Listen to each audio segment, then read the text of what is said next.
Welcome to Edwards Beyond the Test, a podcast that goes behind the scenes of the flight test mission at Edwards Air Force Base. I'm Dawn Waldman from the 412 Test Wing Public Affairs. Explosive Ordnance Disposal Technicians, EODs. They're the brave specialists who serve as the Air Force's bomb squad and are assigned to some of the most dangerous missions around the world. Today, we'll go behind the test as we go behind the scenes of the Edwards EOD flight.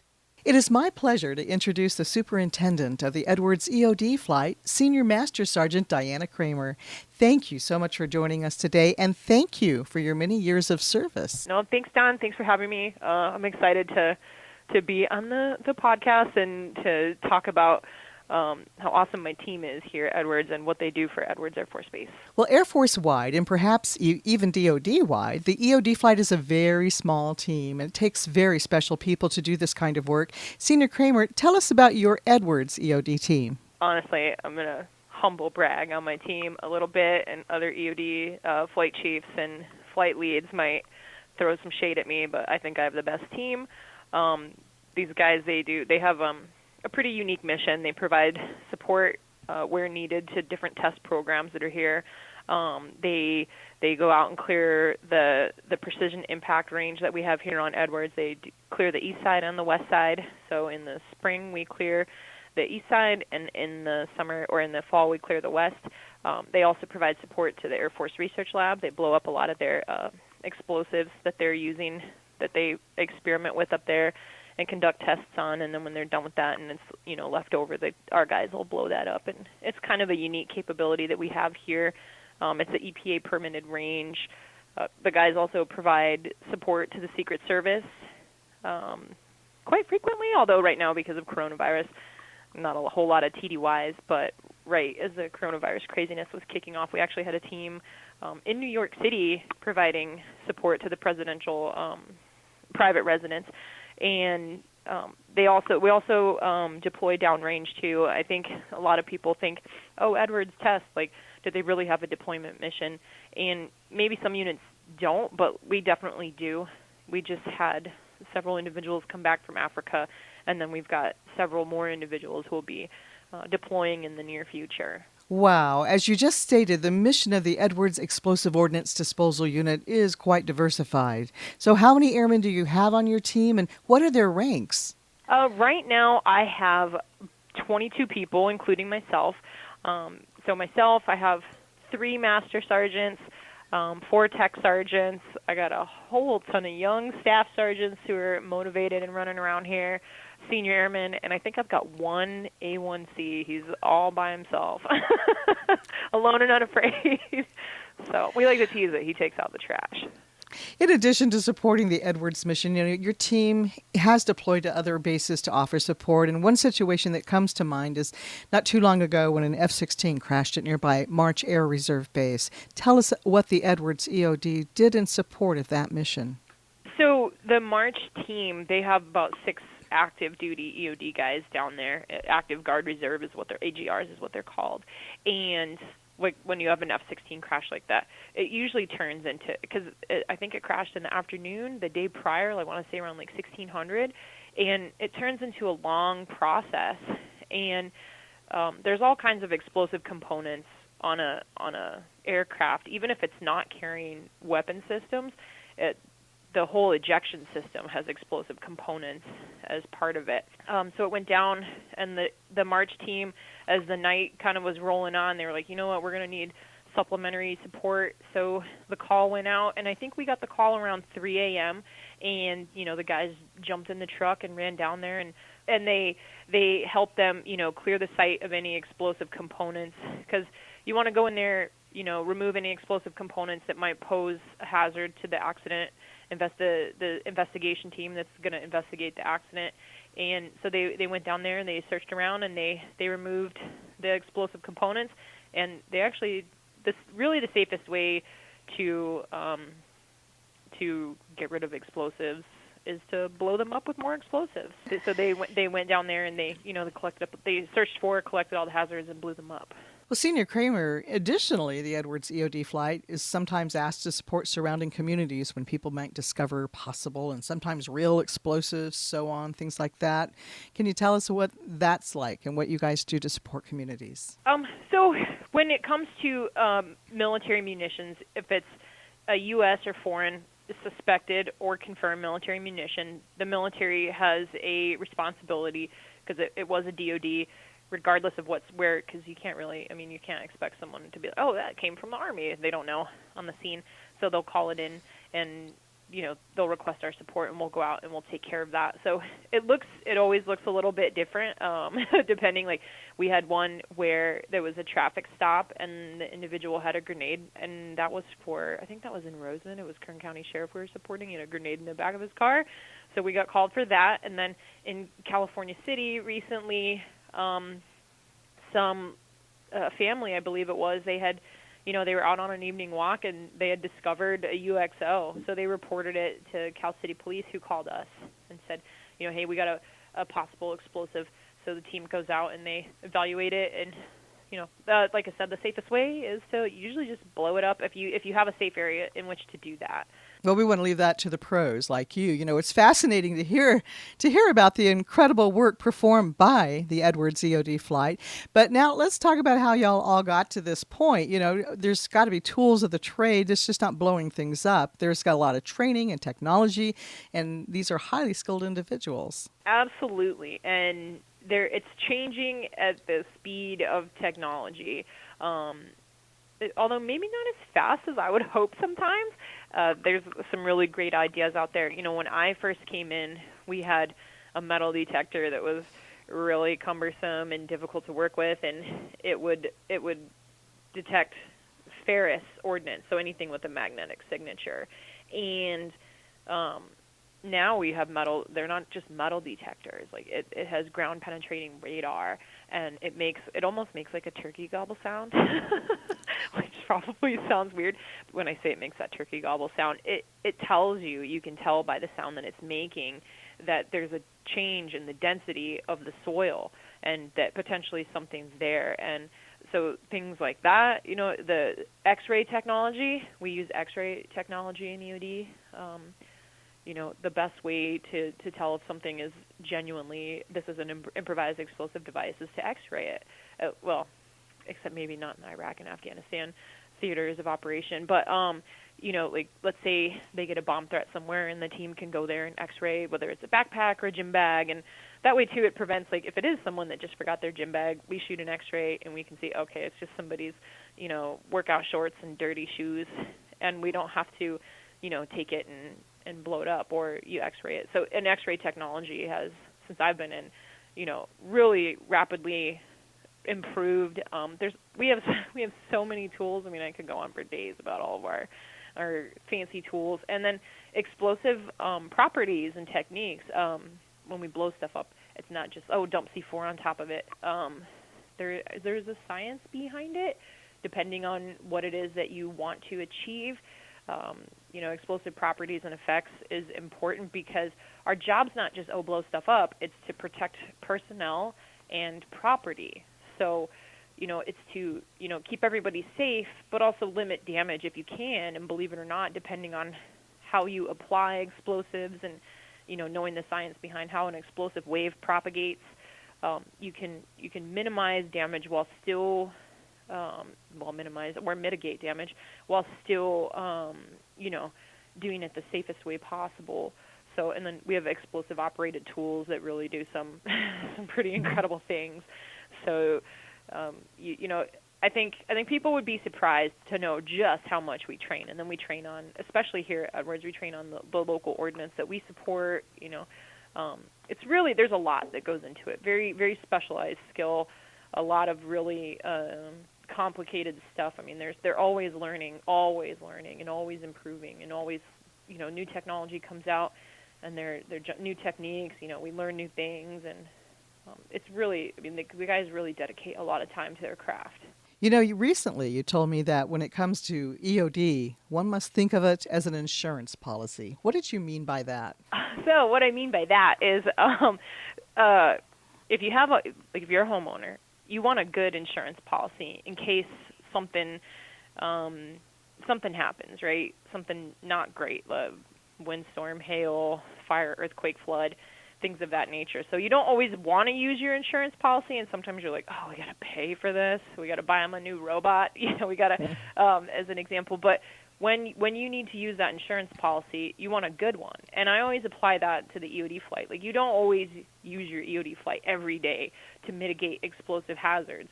So we do spend a lot of time training because we don't get to put our craft to work in application every single day. So we have to train for that. And again, you don't always want to use your EOD flight, but when you do, like that insurance policy, you want a good one. So it does behoove to make sure that, you're enabling their training and being understanding of just how much training needs to go into it. The EOD mission is unique and rare, and in this job it takes an incredible person who is willing to go into the heat of battle to defuse bombs to save others. In just a moment, we'll find out why today's guest chose this career field. Welcome back to Edwards Beyond the Test. Our guest today is Senior Master Sergeant Diana Kramer, who is the superintendent of the Edwards Explosive Ordnance Disposal Flight.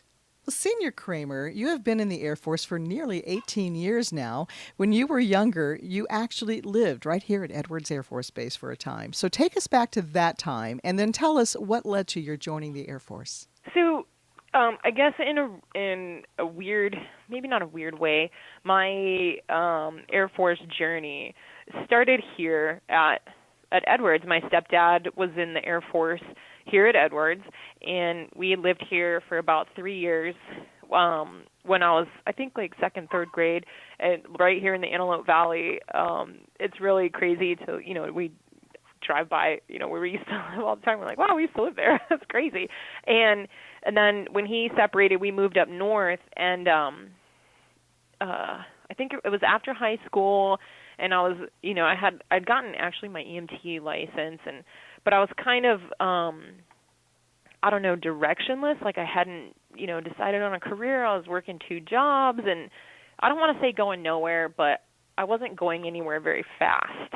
So, and my stepdad really started on this, like, hey, maybe join the Air Force. Like, it'll give you a sense of purpose. You should do something medical so you have a trade when you get out. And so he was really encouraging me to do that, and I was, kind of thinking about it, and I don't know, like, I think he took me to one recruiter, and this guy he wasn't, I don't want to say it's like that moment in the movie Avatar when he gets on that like horse thing and they have the braid and they, when it's right, and like it just wasn't right, and then he took me to a different recruiter and he was speaking my language. Like, that guy should get a raise because if his job is to get people in the Air Force, he did it. And talking to him, he's like, tell you what, let's check out, let's do the take your ASVAB, see what you qualify for. So took the ASVAB. I guess I scored pretty decently, and I had a lot of things were on the table, and he starts going through that. He's like, oh, EOD, you qualify for that. And I'm like, oh, what's that? He's like, oh, I got a DVD for it. And he throws in this DVD, and they're driving robots, and they're blowing stuff up. And I was like, you know what? I want to do that. So when here's my stepdad was expecting me to come out and be like, oh, I'm going to be a dental technician, or I'm going to open medical or something like that. And I walk out, and I'm like, I'm going to be EOD. And he's just like, what on earth were you thinking? I don't think anybody's parents are ever thrilled when they come home and, Mom, Dad, I'm going to go be, I'm going to work with explosives. That was in a post 9/11 world. When I entered the delayed enlistment program was April 19th, 2002. So, 9/11 had already happened. We were in Afghanistan. And actually when I was at EOD school, I remember watching shock and awe the invasion of Iraq on the news while we were sitting there eating I believe it's called a galley because it's a Navy school. Like, oh gosh, guess where we're going soon. Yes. So you didn't pursue that medical career your family was encouraging you to do, and instead were drawn to EOD career field. And looking back 18 years, nearly 18 years, it was more so then than it is now a male-dominated career field. And you recently mentioned that at one time you were sort of told that women didn't belong in EOD, and well, no doubt you faced some challenging times. So tell us about this as well as how you persevered and overcame this challenge. Women were definitely in the minority. When I was at EOD school, it was mostly males. Like maybe there was one or two ladies per class, if that. And then when you get out to the field, usually you were the only female in your flight. Maybe if you got lucky, you had another lady there for a little bit. Which I've had that over the years, and I've worked with some great women. But yeah, when I got to my first unit, that was the first time it kind of like slapped me in the face, I guess metaphorically, that someone had such intense emotions about women being in this job, and that was a little shocking to me. But I had a supervisor who I'm still in touch with to this day, and he was just like, hey, you're going to have to work twice as hard to get half the respect, but just, do it, just work. Just don't worry about what people are saying and just work hard and do what you do. And I obviously I took that to heart. And then when Iraq was getting hot and I was, hey, send me to Iraq. I want to go to Iraq. And an Army EOD guy asked me, like, why would you want to go to Iraq? Like, do you know what's going on there? And I said, hey, as a female, I can't afford not to do that. I can't, if all the guys are going, why not me? Like if they can do it, why am I special that I shouldn't be, that I should be hanging out, in Escon Village or Diego Garcia, why not Iraq? Why not Afghanistan? And I got my wish. I deployed to Iraq the first time in early 2006. I learned a lot on that one from all kinds of things. Like it was very developmental in a lot of ways. But I think it was just, hard work. And one thing I always did is when people, when they accuse you of, you just got promoted because you were a woman or whatever, things like that. I always looked to my left and my right at my male counterparts that I went to EOD school with, and I'm like, nope, I didn't. I promoted, with them, or sometimes in some cases behind them. One individual, he was, and I kind of use them as my, if I'm on track with them, then I'm not excelling. If I'm way ahead of my peers, sure, but I'm not. I'm right on track with them. I have the same amount of deployments to the same locations. We have the same awards and decorations. We promoted roughly at the same time. Like my friend Jordan, he graduated EOD school after me, and we made staff at the same time, tech at the same time. He made master the year before me, and then I think he made senior like 2 years before me. So I'm like, hey, but no one points to him and says, oh, he's getting promoted because he's a guy. It's just, no, Jordan works hard.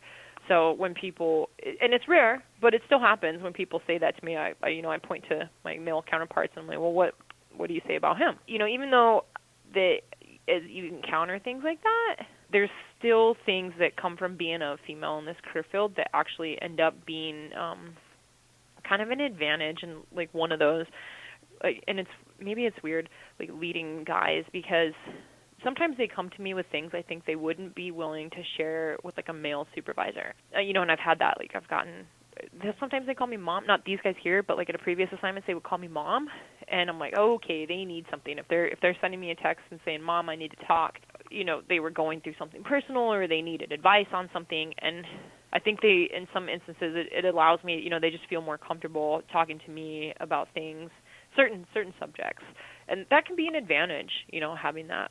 So let me ask you this question, because I think a lot of people, when they meet somebody with EOD, they want to ask this question, so I will. Do you remember the very first time you diffused a real explosive device, and what was that like?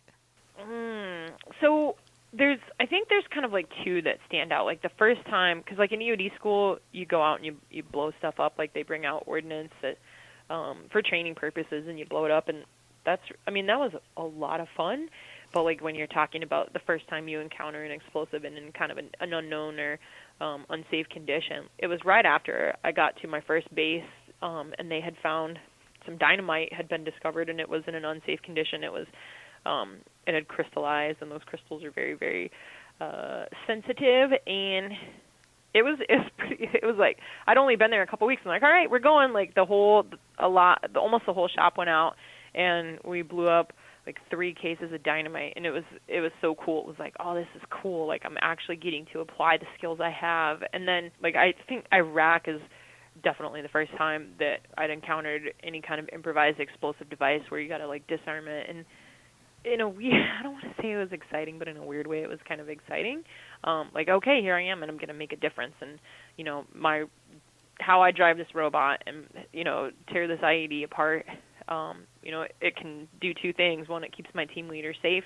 It keeps, the people who travel on this route safe, and we can collect some evidence, and hopefully that'll lead to a bomb maker being caught.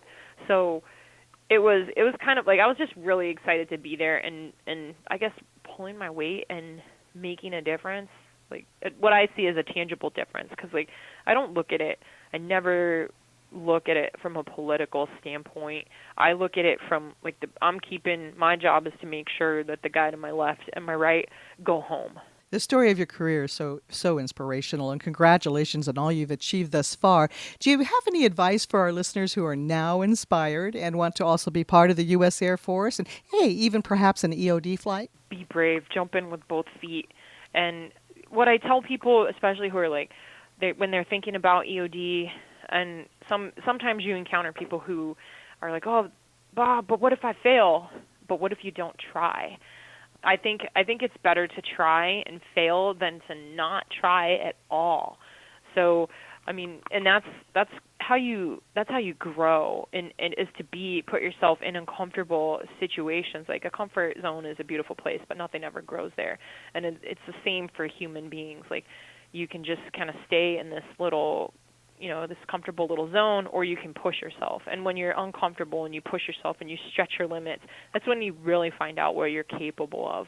And, if you're thinking about it, like I'd say definitely look into it, see what it's all about, see if it's something for you, and then don't be afraid of failure. Like just be afraid of not trying. From diffusing bombs to diffusing emotional situations. We'll explain that in a moment.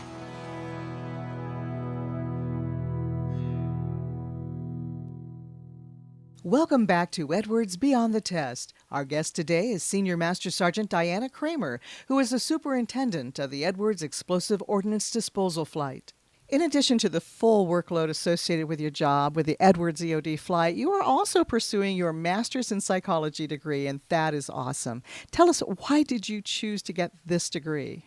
So my bachelor's is in psychology as well, and what drove me to that was, I'm going to give you the Cliff Notes version, right? It was right after my divorce. I was in Laos supporting a defense personnel accounting agency recovery mission. They go to Laos and Vietnam and other previous war zones, and they're searching for and trying to recover the remains of individuals who are listed as missing in action. So while I was in Laos, digging in the dirt and finding healing, I also did a lot of soul searching, and I was like, oh, yep, you know what, if I'm going to go to, because I said when I joined the Air Force I wanted to get a degree, and it's like, okay, it's time to buckle down and get that degree. And when I thought about what I was drawn to, what I had a passion for, psychology, the study of human behavior, and then like I enjoy it. So it's like, hey, if you're going to do something, do it because you're passionate about it, and don't do it because you think it might be, do business because maybe you can use that when you get out. No, I say do something you're passionate about, and then find a way to make it work for you. And so and then that in my experiences too. At that point, I think I'd had 4 combat deployments, and I saw the value of helping people through trauma to get that post-traumatic growth. And so I got my bachelor's in psychology. And then when I arrived at Edwards, and he's since PCS, but Major Hooker, he was the mental health flight commander, and I met him, and he was like, I know a volunteer opportunity you're going to love. It was the Tragedy Assistance Program for Survivors, and they assist bereaved military families to get that post-traumatic growth. And they provide all kinds of resources, but where I dedicate my time with that organization is Good Grief Camps, working with the bereaved children who've lost a parent or other family member who was in the military. And it doesn't matter what the loss looks like. And so my degree, my master's degree, is a master's in psychology, developmental psychology, with an emphasis in child psychology. And part of that is because I do enjoy working with these kiddos. And when Major Hooker, when I went to my first Good Grief Camp with him, he was talking about the National Suicide Survivor Camp and how sometimes they had difficulty getting military mentors to volunteer for that. And I was like, I'd experienced a loss to suicide when I was young, so I was like, yep, like I feel like I can relate with these kids, and they just need someone to be there, and that's it. Like, I think people get a little bit intimidated by it, and really sometimes it's just you're just coming alongside them and taking this journey with them. But you're coming along and you're just being there as a source of strength and someone they can rely on. And it's really powerful, and you'd be surprised, like whenever I come back from a TAPS event, like I just feel so rejuvenated because I know that the work that I did was so impactful for these kiddos. Well, previously, Senior Kramer, you mentioned that once you retire from the Air Force, you want to pursue social work, and so this is all playing into that for you. Like I tell people, kind of like live your passion and find ways to make it all work together. So like my volunteer work is something that I'm passionate about. Like my school work is something that I'm passionate about, and it complements my volunteer work, and my volunteer work complements my school work. So it's I kind of find a way to blend it, and I think it's important to help the people that are most in need, and sometimes I think that gets forgotten about. It's like you're going to go from diffusing bombs to diffusing emotional situations. Yeah, that's what I'm going to do. Well, Senior Kramer, in the brief time that I've been fortunate to spend with you, it is obvious that you never take an easy route. You like that challenge, don't you? I do. Like I said, I think I said it earlier, if you don't step out of that comfort zone, you're never going to find out what you're truly capable of accomplishing. When you stay in that comfort zone, too, and you don't find out what you're truly capable of accomplishing, what scares me most is not having an impact, a positive impact. And if you stay in that comfort zone, yeah, it's comfortable, and it's not scary, but are you really having an impact on yourself, on the people around you, on the world, on society? Are you genuinely making things better? So I challenge people to step outside of that comfort zone and be afraid of not trying. That's what you should be afraid of. Don't be afraid of failure. I'm not sure there's, you hear all these inspirational quotes about like, oh, there's, you don't fail, you learn. And I think there's something to that. And I think sometimes we get a little too hung up on the F word, failure. Is it really a failure, or did you learn something to do better next time? Because no one's perfect. So. Many thanks to today's guest, Senior Master Sergeant Diana Kramer, for taking time out to share her story and taking us beyond the test. We invite our listeners to submit their suggestions for future episodes by sending us an email at beyondtest@412tw.us. Thanks to all for joining us. I'm Dawn Waldman for Edwards Beyond the Test.